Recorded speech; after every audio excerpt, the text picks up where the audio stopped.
Welcome, everybody. We're going to have a lot of fun today because my guest is Mr. Larry Manley, who is affectionately known as the legend in our circles. Larry is a 31-year veteran of the Cutco vector marketing business, having started back in 1988, same year that I started, Larry. And he became a district manager in 1990 in Dayton, Ohio. And several years later, Larry had a chance to move to North Carolina. There were no offices in North Carolina when Larry moved there. He became the division manager of the Carolina division in 1997 and built from scratch what has become one of the most consistently excellent organizations in the history of the company. And along the way, Larry has actually developed 5 division managers who have come out of his sales office or his sales division. He's responsible for well over $100 million in Cutco sales. Definitely a legend here in the vector business. So Larry, thanks so much for making the time to be on the podcast today. My pleasure. Thank you, Dan, for having me. Yeah, I'm looking forward to having a lot of fun with this conversation because Larry is definitely known as one of the most fun people in all of vector marketing. So Larry, why don't you tell us a little bit about your background first and your path before you worked in vector? I know there's some interesting things that you can share from that part of your life. So take it away. Sure. Grew up in a small town in Ohio, about 4,000 people. No McDonald's or anything in the town. We had to go about 20 minutes for Mickey D's. And grew up an Ohio State Buckeye fan, of course. Mom and dad divorced when I was about 11, and my mom really worked hard to raise myself and my little brother, and never had much. And but I think it helped me, really appreciate things along the way. And then had a few jobs in my BC days before Cutco. One was at Arby's, served some roast beef sandwiches up. Another one was as a road worker filling cracks out on the road, so I was a crack filler. And then, of course, I worked at a funeral home, and that was, business was kind of dead, so I had to get out of there. So that was the only other 3 jobs I've ever had before Cutco. And since I've been with Cutco, actually, I've never even went on a job interview in the last 31 and a half years, and never written up a resume or anything. It's just been tunnel vision, and I just took it 1 year at a time. I never really planned on making it a career necessarily, but here I am. So. Yeah, I never thought I'd be here for 31 years back when I started in 1988 either.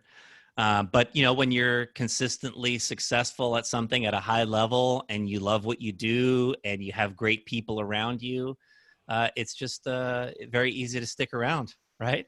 Yeah, well, yeah, I think you've been consistently higher at a more consistent pace than I've been. I've had some ups and downs along the way, but I love the people, love the company, love the product. I mean, so I just kind of re-signed up for a year or 2 or 3 at a time, and here I am. So yeah, how did you end up starting Vector? I actually saw a flyer at school. Back then, it was permissible to put it on cars, and came out and saw something under my windshield wiper. I was hoping it was a pizza coupon or free pizza or something, and it was like $8 an appointment or something like that, which I think was the pay rate in '88 in Ohio anyway. Might have been a little more in California, and I called up, and next thing I know, I'm in an interview watching a pair of scissors cut through a penny. Yeah, the per demo pay rate in California was $9.75, so it wasn't much higher. But it's funny how things have changed ever since those days back then. So listen, I know you've had some really transformational experiences along the way in your career, and I'd love for you to talk about some of the times that stand out most and what you learned from those experiences. So maybe start out with a story of being a rep. Yeah, I think for me, the first big one as a rep, I think there's a couple things. One, I didn't get my first $100 paycheck till like 6 weeks. And I still remember that first check that was over $100, which seems silly now, but back then it was a big deal. It was $106 and some change. And then I started to get a little bit of momentum, and our region was having a contest for a cruise. And being a small town kid in Ohio, I've never even flown on an airplane at this point.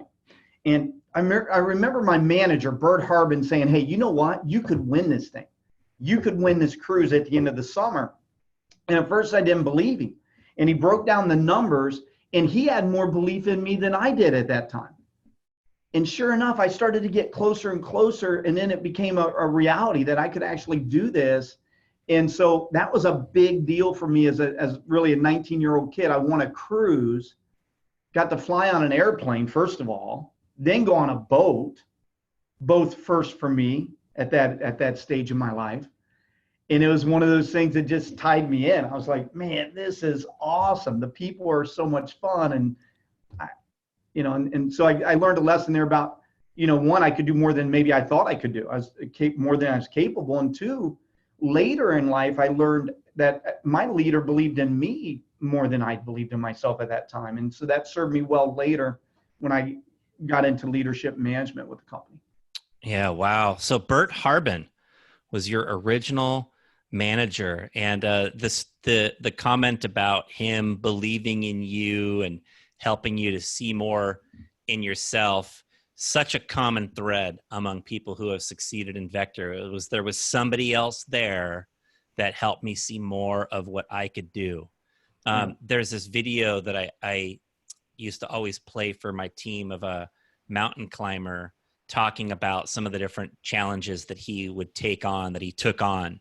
And he at the end of the video, he says, if we could all create our own personal mountain, and this would be the mountain that would be the greatest thing we could possibly climb, like the highest, the hardest, the most difficult challenge we could possibly overcome in our life.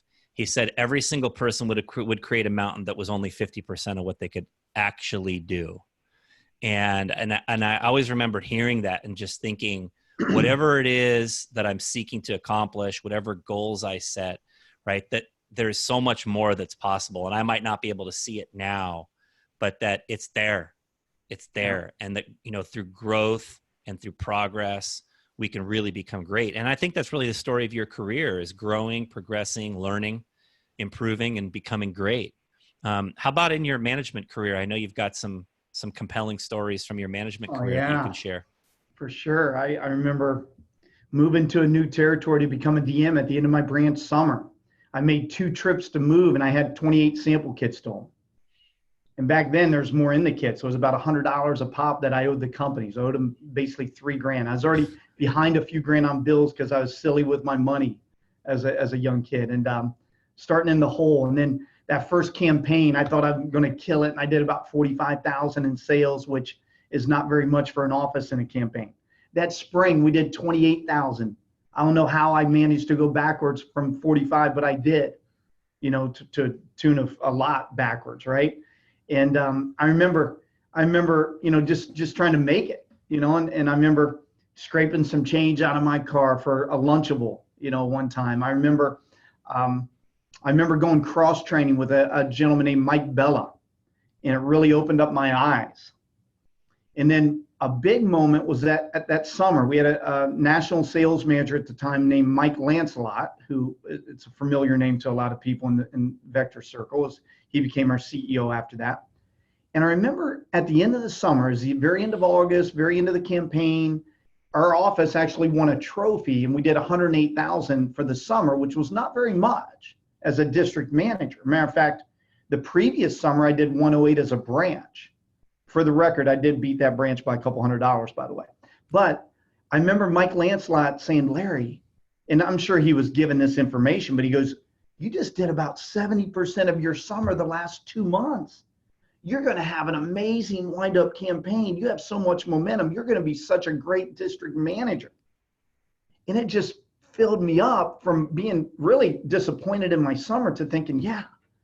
And then that fall, we did about 90 grand in what's really new business, because back then it was almost all new. And so we were top 10 in the company back then. Mm-hmm. And then 140 in the spring, top 5.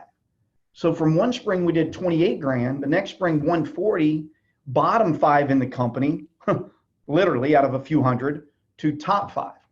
And it just taught me so much about, not giving up, about the power of confidence, the power of belief, work ethic, and just confidence and belief, and and having fun in the business. I mean, there's so many things that changed from that one spring to the next. And it started with another example of a leader believing in me. And that's a lesson I learned, was to see people how you really think they can become, not as they are. Mm-hmm. And so that was a tough first year as a manager, but I'm so glad I didn't give up. And there are times where it was close. My division manager helped me out with a couple $100 once to keep my electricity on. And then I look back now, it's like, in my mind right now, I've just got the life. I mean, it's awesome, but it didn't start that way. Yeah. It's interesting, Larry, the parallels that we have in our careers, not just having started in 1988, but beyond that, in my first fall, and for context for anybody who, isn't part of Vector, or, doesn't know Vector's history dating back to the Stone Age, I was a number one branch manager in the company in 1991. And then in 92, I became a DM and expected I would do more business than I had done as a branch. And, I had done 311 as a branch and thought, well, I'll do at least 400 now that I'm a DM. And I promptly did 170. And then just like you, we struggled the first fall and spring. We did 50,000 in the first fall and then 46,000 in the first spring. And we're really spiraling downward in March. The spring for Vector is January through April. In March, we were really spiraling down before I felt like I kind of pulled my head out of my butt and figured things out and, moved forward in April. And so I can really relate to those struggles. And then like you, the following spring, we had really stepped up and we actually were competing. I can remember we were competing with John Kane to be number one in the company for the spring. Wow. I think it's so inspirational for people to hear your struggles, because it just really shows that even the most elite managers in the company, people who are looked upon with awe throughout the company, didn't necessarily all start out, with a lot of success. There are those, rocket ship starts like the Drew Franks of the world. But I think there's a lot more of the Larry Manleys that had challenges and overcame those challenges in order to become successful. What do you feel like is the mindset that's important for people who are struggling in whatever it is that they're doing, whether it's this business or some other business or something in life? What is the mindset that helps you to get past those challenges and to become successful eventually? Well, I think about, when I grew up, my mother always said, if there wasn't the valleys, there wouldn't be the peaks. And so that was a good mindset that I had grown up instilled from my mother. Then I think about, I remember one time I heard Anthony Robbins say, try until, and I think he gave an example of how long do we let a baby try to walk until we tell them they can't walk? Yeah, it's amazing. Almost everybody on the planet can walk because they try until. And so for me, whether somebody's in the business of Cutco or not, it's, do you do something that you enjoy and something you can believe in? And for me, with our business, it's something I've always believed in as far as the core values of the company. I've always been treated well with the company and treated fairly, but nothing's ever given to us, just like in anything in life. And so I think about that. And I think about sometimes the old adage of fake it till you make it, and having confidence while you're developing confidence and acting as if ahead of time. And the more that we act as if, the more confident we act, the more we feel that way. Just like the more energy we portray having, even if we're tired, we feel more energetic.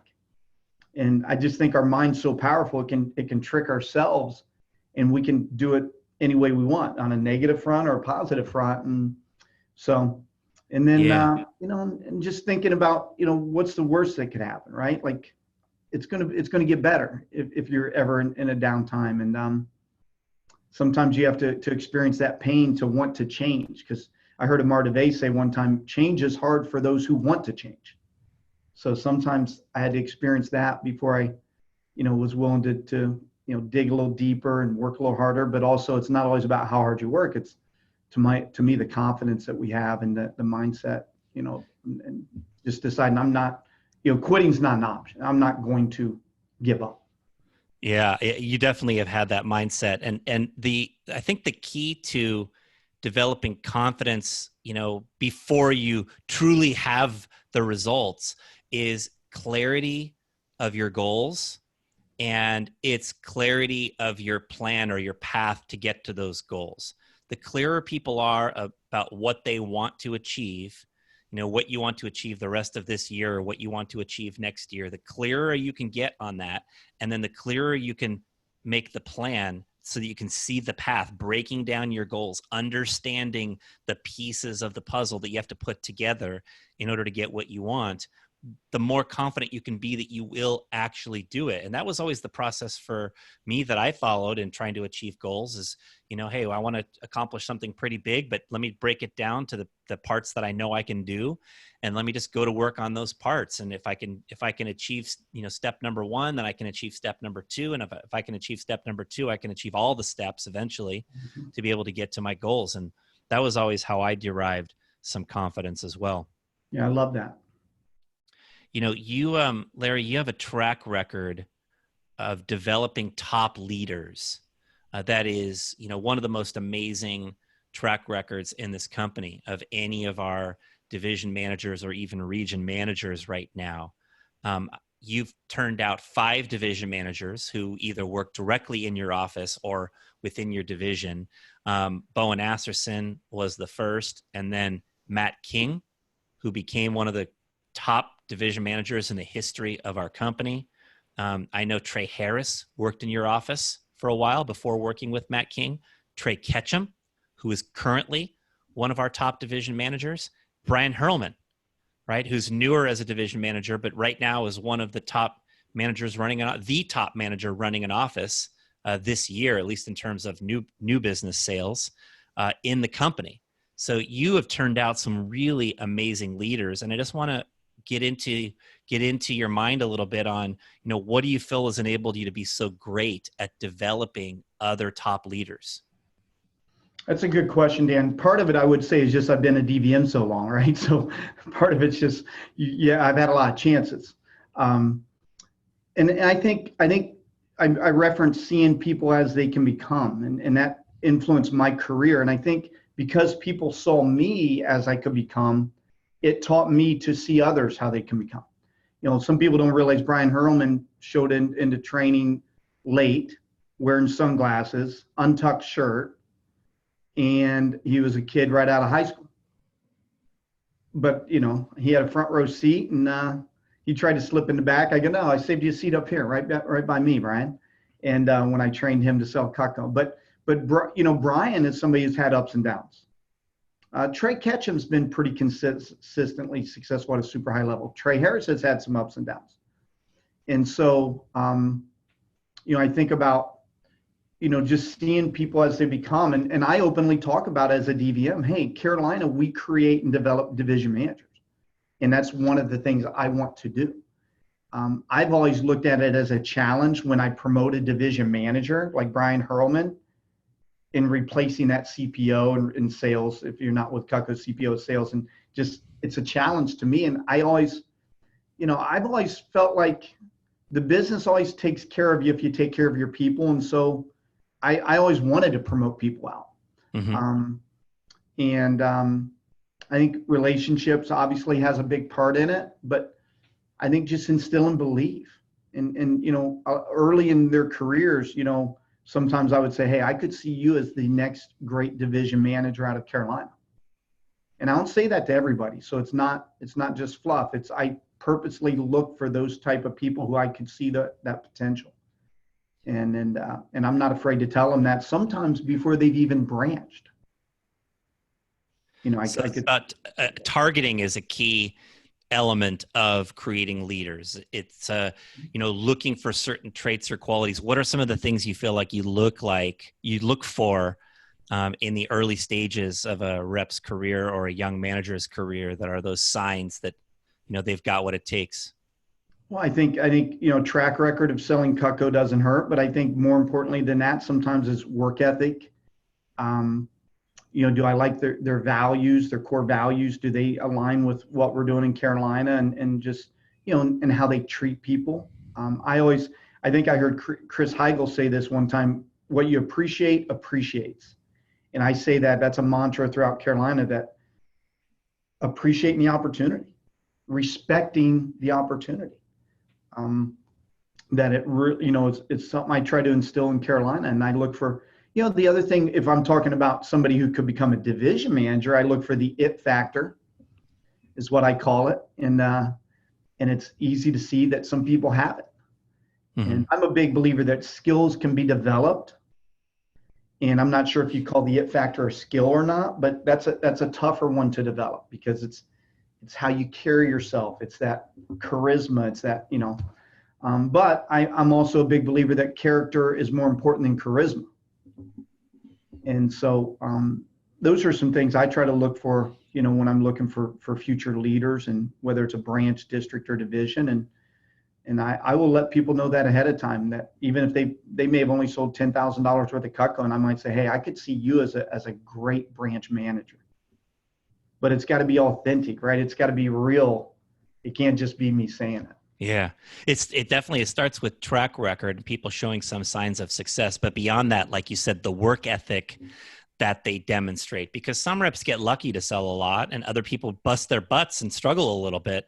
And you certainly know that it's those people that are busting their butts that are the ones that are going to be able to be most successful in the long term if they maintain that when the skills match the work ethic, it becomes, combustible. And then what you said about values, right? Like trying to look inside someone's heart to what are their values, and do they, share the same values that you share? Do they demonstrate the same level of integrity, that you have? Because I think that's really a critical element to being a good leader. And without that, somebody's typically building a house of cards. And so you're looking for that in the early stages as well. And then what I would also add that I thought about just as you were sharing is what came to my mind is the word willingness, right? A willingness to learn, a willingness to take on the challenge, a willingness to, be a good mentee, in following your lead. And it seems like, these are people that you've worked with that have all demonstrated that. Yeah. Growth mindset kind of goes with that willingness. And I think for a new manager sometimes, or a new leader, whatever profession, appreciating the grind and realizing that, in our business, I tell new district managers that you have to appreciate, not just do it. You have to appreciate it, embrace it, because if you do that over that first year or two, your skills will develop. That'll catch up, and then you have the right habits. Yeah, that's awesome. How about what are some of the ways that you strive to build relationships with some of these leaders as they're cropping up in your organization? What are some of the steps you take to build those relationships with them? Well, I think a couple things come to mind. One is spending time with them, not just in the business, but outside the office. Trying to be a good role model and mentor for them, and I've had ups and downs, and I certainly make mistakes, but trying to be a good role model and mentor for them. The old adage of people don't care how much you know till they know how much you care. And so, do they know that I want them to be successful for them? I care about them more than just for the sales part. And it's got to be, I think people can sense that. I try to be overly honest and over communicate. And I say that tongue in cheek, overly honest, because somebody's honest or they're not, but I'm very direct, very straightforward. I think it's important that, trust is really that foundation to the relationship. And so one thing, I think people may not always like what I have to tell them, but they know I'm going to be straightforward with them. And if they know I'm going to be honest with them and I care about them and I'm committed to their success for more than just the sales part, for what it does for me, but for them, then, it's pretty easy. And then of course, having common ground, I'm a sports guy. So it seems to be some of the guys, not everybody I've developed, but some of the men and women I've developed like sports, but also getting in their world and what do they like and what's important to them as well. Yeah, that's great. Who do you feel like are some of the people in your life or your career that exemplify great leadership? And what do you think people could learn from them? Well, a couple people. One is my ex-father-in-law, Grant Kurtz. He is one of the nicest, if not the nicest, most genuine person that I've ever met. And he was a CEO of a brokerage firm. And he was very liked, very well liked, but yet respected. And I think for leaders, that showed me that, hey, can I have people not just respect me, but like me? And I think in today's world with the millennials and today's generation, I tell our leaders today, that's even more important than ever. I think people, that may be the first thing that they look for is, do I like that person? But just very genuine, very nice. Marty Dimitrovich was somebody that had a profound influence on my career. One of the nicest rich guys I've ever known in my life. And then I think about, my division manager, Bert Harbin, profound impact, and Tom Quinty, big impact on me. When I was young, teaching me things. I remember Tom Quinty having a talk with me about being on time and how it was disrespectful to somebody else's time. And that's not how you treat people. And I still remember that. And then, in the business growing up, I love our division manager team in the Eastern region, Trey Harris, Trey Ketchum, Brian Hurlman, Jeff Gamboa, and Ben Jackson. They've had a big impact on me. Amar DeVay, huge impact of how to, Amar DeVay kind of personifies the it factor, to me. And just, he's one of the greatest developers of people. And so I try to emulate him a lot, but at the same time, I have to be myself. And I've been very, very fortunate to work with Amar DeVay, Scott Dennis, who I look at as one of the greatest leaders in the history of the company and one of the greatest mentors and leaders I've ever had. And I'm blessed to work with him. Lloyd Reagan was my RSD, and I got to learn from him and see how competitive he is, but how fun he is and how he makes the business. Where Scott's competitive, but more meticulous, and he has fun too. And then, Amar DeVay was just like the example of the it factor and just the aura and just how people just gravitated to him because they wanted to be in his circle. So, those are people that just had great, great impacts on me and just continue to do so. Yeah. What about some of the people who you've developed? Like, what have you seen come out of them? Like, maybe you could speak about Brian or Trey Ketchum or some of the people you've developed and what you've seen grow out of those guys from the time they were young and raw to the time they've become these amazing professional leaders. Well, Brian and Trey have taken different paths. Trey Ketchum was like that meteoric success, like that rocket blasting off you described. Mm-hmm. He was just always, I look at Trey as somebody that's just always successful at what he ever did. He was my full-time pilot sales manager at Dom year-round while he went to Carolina, UNC Chapel Hill, taking a full load of class and running the office. Wow. And he is just somebody, when I think of Trey Ketchum, I think of a work ethic, of expectation of excellence. And he's somebody that's great at demanding a lot of others, but he demands so much more of himself first. Mm-hmm. And I always try to tell people, hey, it's hard to hold people accountable if you're not holding yourself accountable. And Trey Ketchum is a great example of that. Brian Hurlman had some early downs in his career as a district manager. And we had to have a couple very serious conversations if he was going to continue. And for him, it was just maturing and growing up. But when I think of Brian Hurlman, I think of somebody who can get people to run through a brick wall for him. He's such a good public speaker, such great energy, passion, belief. And he expects excellence as well. And that's the other thing is they both demand excellence of themselves and of their people. They expect it. I guess maybe demand, they command it more, but rather than demand. But it's one of those things where they both have such high expectations and extreme confidence. Those two are two of the most confident young people I've ever been around. Yeah, it was cool to hear you talk about Brian's passion and energy, I think anybody in the company who knows him or has seen him speak realizes exactly what you're saying. It's like he is on fire, and he exhibits something that I think most people they're never around anywhere else. And when they see it in Brian, they realize like, oh my gosh, like there's a side to me that I could bring out that shows passion, that has this kind of dynamic energy. And I just think everybody could learn a little bit about communicating powerfully from watching Brian. I don't think everybody necessarily can be Brian or exactly emulate Brian, but that by observing him, being around him, we can all learn to bring out more of the personal power that we have. And when I think about Trey, I think about a concept that Napoleon Hill shared in the book Think and Grow Rich many, many years ago. He talks about a concept he calls a success consciousness.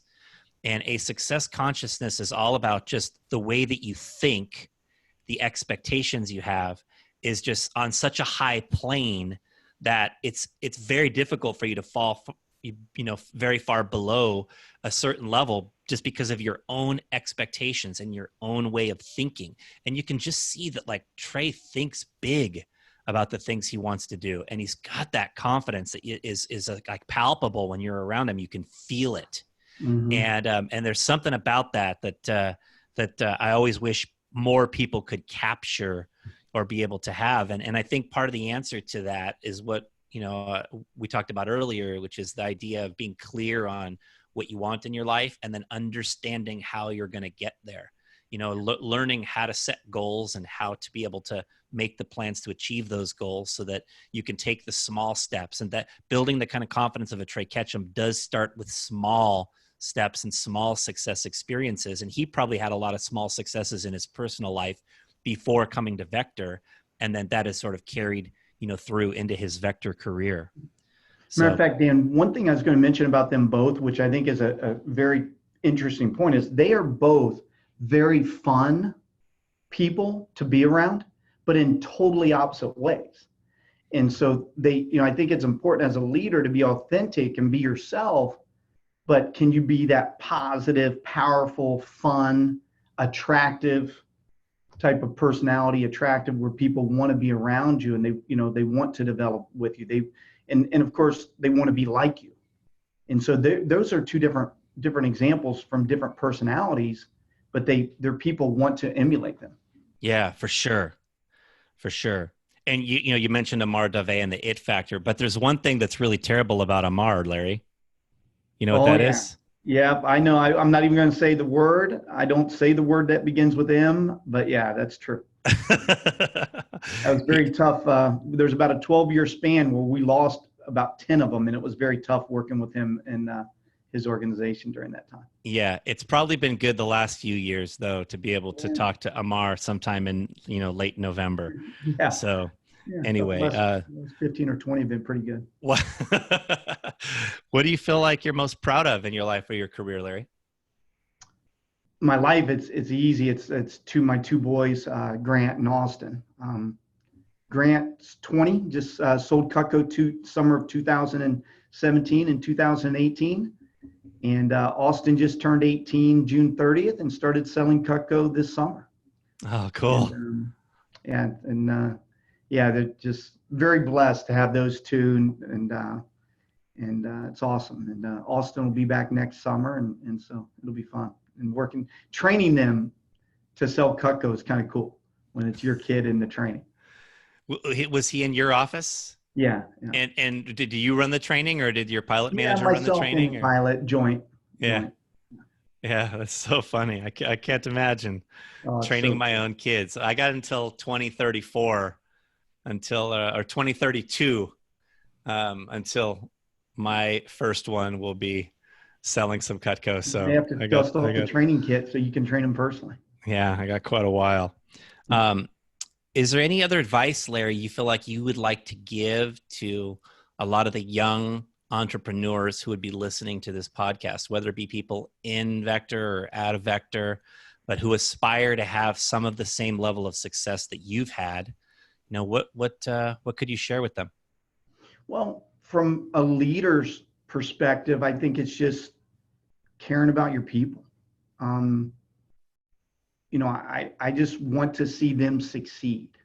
And I think it's very important for me not to think about myself, and I think in pretty much any business, if you're a leader and you can influence your people the right way and help them be successful, help them get what they want, then I've always felt like I'm always taken care of. Everything's going to be good for me if I don't think about me. If I just think about them and just, top to bottom, and in our company, whether it's representatives, branch managers, district CSPs, anywhere along the spectrum, can I just help as many people as possible be successful? Can I help as many people as possible be successful at the highest level they can be and get what they want to get? And if I can do that, then that's I'm going to have a great career and a great life and be happy. Yeah, no doubt. There's that great Zig Ziglar quote where he says, if you help enough other people get what they want, you can have everything in life that you want. And you certainly have exemplified that in so many ways, Larry. And you have a life and career that you can really be proud of. So, this podcast is about changing lives. As you look into the future, Larry, how do you aspire to change people's lives through your work or through your influence?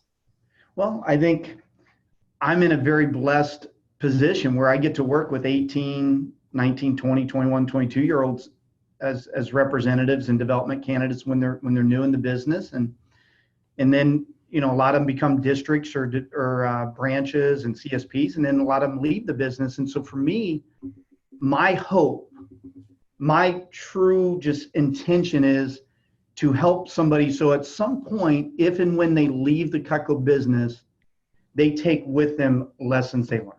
They take with them philosophies about life, about happiness, about success, work ethic, honor, truth, and just they take that with them and they use that. My hope is that they use that to have a more fulfilled, happy, successful life at whatever they do, in business and personal. And then for the people who do stay with me a long time, then I just want to pour myself into them, and my hope and it just to help them be successful and teach and grow and develop them and help provide an environment that they can flourish in to become the best versions of themselves. And so whether somebody continues with Cutco or not, that's just my hope, and I try to do that. I'm sure there's a lot of things I can improve on, but that's it. I just tend to be happier when I see people successful around me, and deep down inside, I know it's them, but maybe I had just a touch to do with it, or maybe I helped a little bit or nudged it along a little bit. Yeah, I'm sure you have helped people a lot, Larry, and it's cool to be able to, see into your heart a little bit here in this conversation today, and really see the level with which you strive to help other people, and that's your main focus, and that through that process, that you're going to be a great division manager, you're going to get paid a lot, you're going to advance and have all the opportunities that you would want, in your life through investing in your people, impacting young people. And we have a great opportunity in this company to impact people at a time when it really can make a difference for the rest of their life. We can shape their thoughts about the working world. We can shape their thoughts about their relationships, and we can shape their thoughts about all the things they're going to do, their parenting and everything. As young people working with us, and the people that have gotten a chance to come through your organization are very lucky indeed. You shared, Larry, the idea earlier that when you were talking about Grant Kurtz, that you wanted to be liked and respected, right? That it's important to have both of those things, right? Be both respected and be liked. And what I know, Larry, from all the people I've encountered who have worked with you, is that not only do your people respect you at the highest level, but they love you. It's not like your people love you. And it's, you're genuine, you're warm, you're fun. But while being this guy who's really fun, you're also serious about success. And you're serious about helping people produce results and do well. And that whole package of you as a leader is what I think has made you so great. And it's definitely something I feel like everyone can learn from. So I just really want to acknowledge you for that, and just want to say thank you so much for making some time to share some information with our audience here today. This has been great.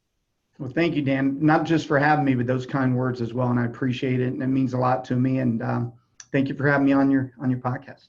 Outstanding. See you soon, Larry. Thank you. See you.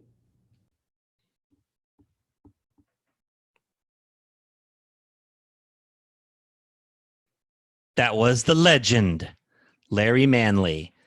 Pretty cool to hear about Larry's early struggles as a manager, and just the idea that there were people in his life who believed in him, starting with his original manager, Bert Harbin. And this has been a common thread among successful people at all levels on this podcast, is that there were people in their life who believed in them and encouraged them and helped them see more. And I just want to get you thinking about, who are the people in your life who need you and your belief and your enthusiasm for their future, your ability to help them see more. That was such a great concept that came out. Of course, Larry turned around and was that person, has been that person for so many others, targeting potential leaders who demonstrate results and work ethic and values and willingness, building relationships with those people through time, being a role model. Larry mentioned something real simple about a guy named Tom Quinty, that Tom taught Larry something as simple as being on time. And I think it's important to use teachable moments with all of our people, when we can sit them down and share how certain actions, certain things that they do, how that makes people feel. What are the consequences of those actions or those decisions? And just helping people learn to make better decisions at all levels in their life. Loved talking with Larry about Trey Ketchum and Brian Herman, who are two of the superstars of our company, certainly two future guests on this podcast, and what they have brought to the table. And I just think it's important for everybody to think about, who are you as your best leader, right? What is the picture of you as your best leader? What does it look like, right? How will it manifest as you become greater and greater as a leader in this organization or in life, in whatever that you're doing? And being authentic as a leader, not trying to be someone else, but becoming your best self as a leader. Authenticity combined with a sincere desire to help other people. Jim Rohn calls it enlightened self-interest. It's the idea that we are all self-interested, at some level. We're all striving to be able to advance and earn and do well and get the things that we want, but that the enlightened leader understands that the best and fastest way to get those things is by helping as many other people to get the things that they want, helping other people grow, helping other people advance, investing ourselves into the people around us. That's what circles back to benefit us at a much higher and greater level. I hope that you all enjoyed learning a little bit about Larry Manley today. Certainly one of my favorite people in the Vector Cutco organization, and definitely someone who we can learn a lot from. Take care, everybody.